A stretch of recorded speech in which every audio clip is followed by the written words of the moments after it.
Hi, this is Taylor T. Carlson, and I've got another video for you. Today we're going to be taking a look at Mega Man The Wily Wars. This is one of 42 games that's included on the Sega Genesis Mini. Previously, this game had been available on cartridge in Europe and Japan, but it was never given that treatment in America.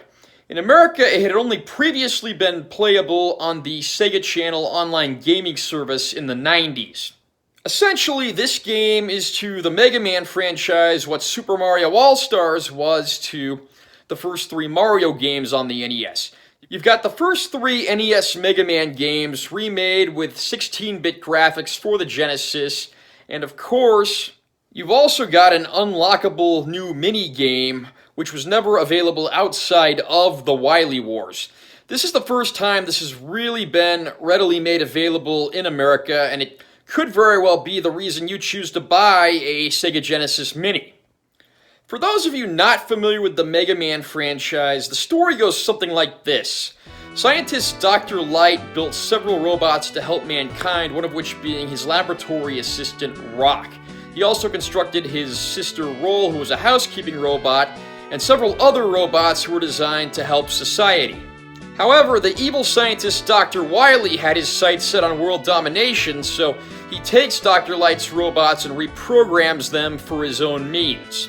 Rock, having a strong sense of justice, agrees to be rebuilt as the super warrior robot Mega Man. And from there on out, he sets out to stop Dr. Wily, and over the years, he's battled him many, many times. The gameplay of the Mega Man franchise was unique for two reasons. One, it was largely non-linear, which was not common for old NES games at the time. And at the end of each of these stages, you find a Robot Master. If you defeat the Robot Master, you get access to that Robot Master's power. And each Robot Master is typically weak to another Robot Master's power, which gives it a sort of rock, paper, scissors element. Additionally, each stage has certain obstacles and hurdles which are a lot easier to clear if you have certain weapons. After defeating the 8 Robot Masters and clearing their levels, typically you will move on to the final levels of the game. Usually these are levels that are run by Dr. Wily. As I previously stated, this is a compilation of the first 3 Mega Man games. Mega Man 1, Mega Man 2, and Mega Man 3. Mega Man, the original game, was released for the NES in 1987 and was the game that introduced this franchise to the world. The original Mega Man features 6 Robot Masters and 4 additional stages where you fight Dr. Wily at the end for a total of 10 levels. The first game remains one of the more challenging games in the series because it lacks a lot of the conveniences that would be introduced in later games. Additionally, the original NES version lacked a save or password feature of any kind. Fortunately, the Wily Wars version adds in game saves for all 3 games. This means you won't have to play it from the very beginning every time you start. The original game was followed up by Mega Man 2, in which Dr. Wily creates 8 of his own Robot Masters to go after Mega Man and take revenge. Once again, Mega Man leaps into action through multiple levels. This game introduced password saving to the series, as well as conveniences like energy tanks you can use to restore your life, which makes a lot of the boss fights much easier. In addition to the 8 Robot Masters, there are 6 additional levels with Dr. Wily at the end, so that's a total of 14 levels. This game is widely regarded as one of the best Mega Man games and also one of the best games on the NES. There's no password feature in this version because all 3 games have save games, though, which honestly I think is more of a convenience. Mega Man 3, released in 1990, really took the series into high gear. This time around, Dr. Light and Dr. Wily are working together to build a peacekeeping robot, and they need to send Mega Man out to defeat several new Robot Masters so they can get the elements they need to complete the robot. Now, has Dr. Wily truly changed his ways, or is he the mastermind behind all of this? Mega Man 3 made some major step forward with the series. It introduced Rush, Mega Man's canine companion, who has a variety of forms he can take. It was the first game to feature Mega Man's mysterious brother, Proto Man, and it also introduced a slide move that you can use to get around quicker and get under some very narrow passages. The game also has an interesting element of revisiting certain enemy worlds after you've completed them, in which they're more challenging and you have to face a mysterious new robot master at the end called Doc Robot. And Doc Robot takes on the powers of the robot masters you fought in Mega Man 2, which definitely puts an interesting twist on things. And then, of course, you have additional levels where you'll finish out the game. This game has 19 levels, and it is by far the longest of the NES Mega Man games. Like Mega Man 2 in this collection, it has a battery save instead of passwords. But the best thing about the Wily Wars is that when you complete all 3 of the original games on one save file, you get to unlock that new mini-game I was talking about, which is called the Wily Tower. In this game, once again, Dr. Wily's out for revenge, but he's constructed 3 totally new robot masters who are based on characters from the old Chinese story, Journey to the West.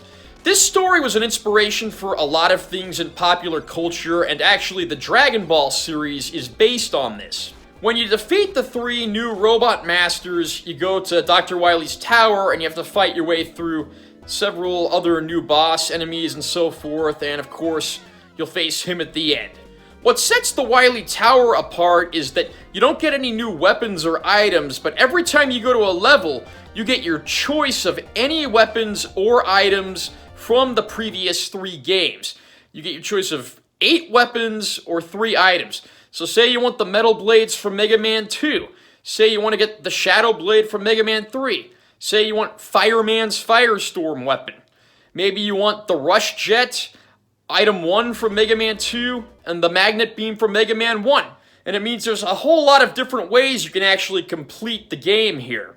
There's a lot to love about the Wily Wars. You get the first 3 NES Mega Man games remade with 16-bit graphics, save features, and of course the new Wily Tower game, which is a lot of fun, definitely well worth playing, and not available outside of the Wily Wars. If you want to buy a Genesis Mini, I think this is absolutely one of the major arguments in favor of doing so. As much as I like this compilation, though, it's not perfect. There are some issues with the controls and timing. The controls just aren't quite as tight and responsive as they were on the NES or any of the later released ports of the older NES games, and that might throw you off a bit when you're playing. Additionally, I did have a harder time getting used to the big bulky Genesis controller than I did the controllers on other systems. I think this controller is great for certain games, but for a precision-requiring platformer like the Mega Man series, it's probably not the best controller to use. Another issue I have with the game is they did not redesign the sub-screens in which you do weapon and item select. In the original NES versions of Mega Man 2 and 3, and also here, you have these little sub-screens where you have to alternate between the first and second screen. There's so many items they have to split it up. Later NES games made the smarter decision of having a full-screen sub-screen, and even the Wily Tower minigame in this compilation does that. Additionally, in any of the NES games, if you open the sub-screen and close it, you'll fall off a ladder if you're on the ladder. I don't see why they couldn't be bothered to fix this. I also would like to have seen a little more consistency between the games. Why does Mega Man 1, for instance, keep score while none of the other games do? Wouldn't it have made more sense just to ditch that element altogether? And the slide move from Mega Man 3, why not include that in the earlier 2 games as well? It would definitely improve the gameplay, and I'd love to be able to use that in those levels. Well, I certainly do have issues with Mega Man The Wily Wars. Overall, I would say this is a great compilation of some excellent NES games given the 16-bit treatment, and in addition to that, the Wily Tower minigame, you're not going to find that anywhere else, and it definitely makes this package worth owning. If you're thinking about getting a Genesis Mini, the inclusion of this pretty hard to get game is definitely a major reason to do so. Have you played Mega Man The Wily Wars? Do you agree with my review? Feel free to comment down below, and if you haven't already done so, please subscribe to my channel and like this video. I'm Taylor T. Carlson, and I will see you next time.